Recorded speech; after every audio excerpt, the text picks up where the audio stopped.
So David's talent led him to the right place of ministry, a good fit for his musical ability, in which he was able to use his personal strengths in music to minister to the king. But look at what happens. David came to Saul and entered his service. David would take up his lyre and play. Then relief would come to Saul.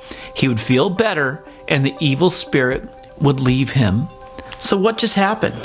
It's something supernatural. As David served with his natural-born talent, but a demon was present in Saul. Thus, it was a spiritual war. And human musical talent wasn't enough. The Holy Spirit took David's natural skill and used that talent as a conduit of his power to subdue the demon in Saul. David and his musical talent was the vehicle through which the Holy Spirit accomplished his purpose. But talent? It's just the beginning. Next up is passions.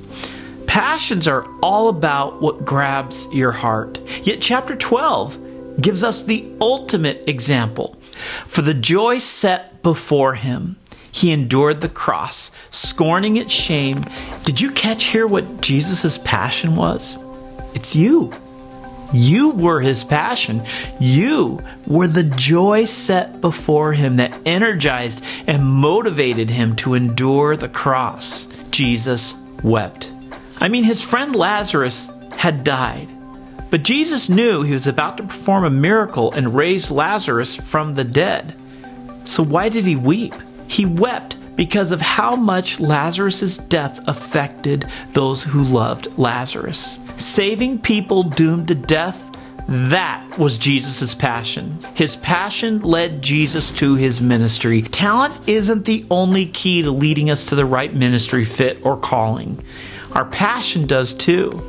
Those people or those causes that grab us, energize us, and make us want to right wrongs, meet needs, or solve problems, serve a cause, or change a life. Nehemiah was cupbearer to King Artaxerxes. So Nehemiah was in this influential position, but his passion changed everything. Nehemiah gets a report of what is happening back in his homeland. They said to me, "Those who survived the exile and are back in the province are in great trouble and disgrace. The wall of Jerusalem is broken down, and its gates have been burned with fire." When I heard these things, I sat down and wept. Nehemiah had a burning burden in his heart to rebuild the walls of Jerusalem. Question: who put that passion on his heart? The Holy Spirit burns those heart-grabbing passions into us, and will use those passions to lead us to where he desires us to minister with spiritual gifts. Well, that's what happened to Nehemiah. He's in the right place because of his natural talent. When the king asks him why he's downhearted, he responds by sharing his passion. May the king live forever. Why should my face not look sad when the city where my ancestors are buried lies in ruins? He becomes a conduit by sharing his passion with the king, who authorizes him to go and rebuild the walls of Jerusalem. I had not told anyone what my God had put in my heart to do for Jerusalem. Nehemiah knew it. Who put this passion on his heart?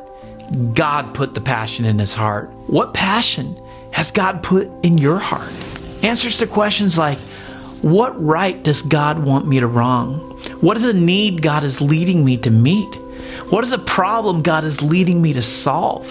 What is a cause I can serve in? Or what is a life God is leading me to change? Back to that calling equation. Remember, your calling is the task, ministry, or role that God has wired you to serve in. The math is this: talent plus passions times the still small voice of the Holy Spirit equals your calling. You'll receive your results of your wired assessment. Your talent will be that first data point in the equation, but then your passions are the second. Notice, not your spiritual gifts. And we'll learn all about those spiritual gifts in the next section.